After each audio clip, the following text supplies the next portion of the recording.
Muy buenas noches, profesora. Profesora doctora Yolanda Pinto, es un placer saludarla. Mi nombre es Luis Castañeda, pertenezco al cuarto ciclo de Derecho y bueno, aquí agradecido por este interesante tema que trata acerca de las clases de pena según nuestro Código Penal peruano. Y para ello me paso directamente al artículo 28 de nuestro Código Penal, precisamente, que nos dice, permítame leer un segundo. El artículo 28, Código Penal peruano. Las penas aplicables de conformidad con este tipo son 4. Privativas de libertad, restrictivas de libertad, limitativas de derecho y multa. Cabe resaltar en este punto que en cada caso estas se aplicarán según la gravedad y las circunstancias del delito en particular, así como también de si se da de manera conjunta o de manera independiente. Entonces, pasamos a la primera, a la pena privativa de libertad. La pena privativa de libertad la subdividimos en dos partes o dos formas, la temporal y la perpetua. La temporal es aquella que se da a partir de los 2 días hasta los 35 años.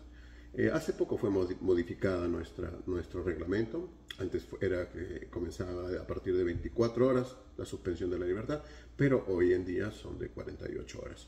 Ahora, la otra, la perpetua, como su nombre bien lo indica, es perpetua, se da para aquellas penas ya de toda la vida, lo que resta de vida de la persona. Sin embargo, como usted nos mencionó en clase, profesora, a los 30 años que una persona está cumpliendo condena en el centro reclusorio, pues tiene la potestad de su caso ser revisado, ¿verdad? Pero sin embargo, en la vida real, pues se da que es muy difícil que una persona llegue a los 30 años en un reclusorio, entonces no suele pasar, no suele darse. El siguiente o la siguiente vertiente que divide esta pena de la libertad, existen también dos parámetros o dos formas más. La pena de la libertad efectiva o la pena de la libertad suspendida.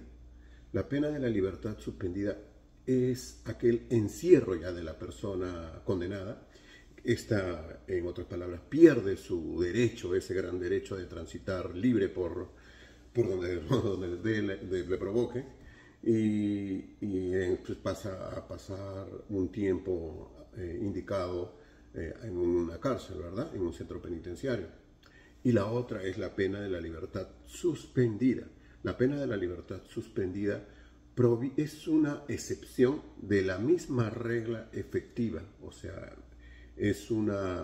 proviene de ahí, bajo unos términos, bajo unas reglas específicas que están contenidas en el artículo 57.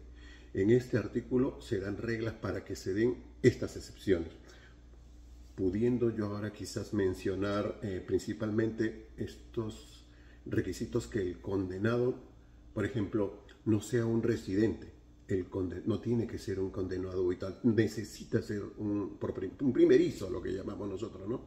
Otro requisito también importante que se da para que sea una pena de libertad suspendida es que la pena condenatoria no sea mayor de 4 años. La pena entonces no podría darse si es más. Otra de las quizás requisitos es que la persona logre intuir al juez o al magistrado que esta persona tiene las características o puede ya no cometer este delito. Esta causa una sospecha o cierta seguridad al magistrado de que ya no va a cometer este delito. Muy bien, pasamos entonces al segundo tipo de pena, que es la pena restrictiva de la libertad. Y para ello nos vamos directamente al artículo 30 de nuestro Código Penal, que trata de la pena misma restrictiva de la libertad. no dice que la pena restrictiva de la libertad es la expulsión del país y se aplica a extranjeros después de cumplida la pena privativa de libertad o la concesión de un beneficio penitenciario quedando prohibido su reingreso. En el caso de expulsión por concesión de beneficios penitenciarios, el Perú mantiene jurisdicción exclusiva sobre la condena impuesta.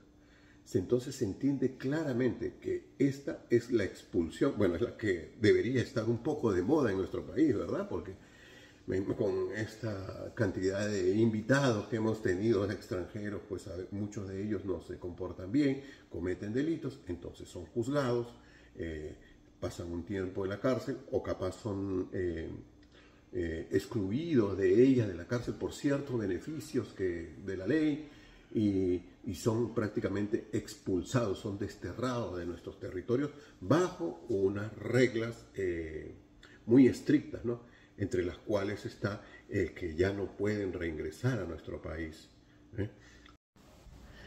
Muy bien, la siguiente pena es la pena limitativa de derechos. La pena limitativa de derechos son aquellas penas restrictivas, son las que tratan de delimitar el ejercicio solamente de ciertos derechos específicos de la persona, como por ejemplo los derechos políticos, económicos, civiles. Estos están expuestos claramente también en el mismo artículo 41 de nuestro Código Penal. Y a su vez, ahí nos señala la subdivisión de este tipo de pena. Entonces, esta pena limitativa de derecho está subdividida en tres partes. Una de ellas es la prestación de servicios comunitarios. Como se sabe, esta prestación de servicios comunitarios son aquellas que se hace a favor de unas comunidades o de unos grupos de personas que lo requieren sin pago alguno, ¿verdad? Es una pequeña sanción que se le da, que se brinda, ¿no? a estas personas que lo requieren. La segunda es la limitación de días libres y la tercera es el de la inhabilitación. La de la inhabilitación en la parte política, por ejemplo, es muy conocida, sobre todo en nuestros países latinoamericanos, ¿verdad? Que es una especie de sanción bastante frecuente. Y por último nos vamos a la pena de multa. La pena de multa es aquella sanción o condena que afecta directamente el bolsillo de la persona, o sea que es la sanción en esta parte netamente económica, financiera. Y para ello habrá un operador jurídico que evalúe la capacidad financiera del inculpado, como por ejemplo que evalúe sus cuentas bancarias, sus bienes, sus negocios, sus rentas, sus ingresos, y todo para sacar así un porcentaje y deducir o estimar finalmente la cantidad de dinero que se le debe pagar al Estado. Bueno, profesora, estas fueron las 4 formas que me ha tocado exponerles, que he encontrado y que con mucho gusto las he expuesto. Que tengan muy buenas noches.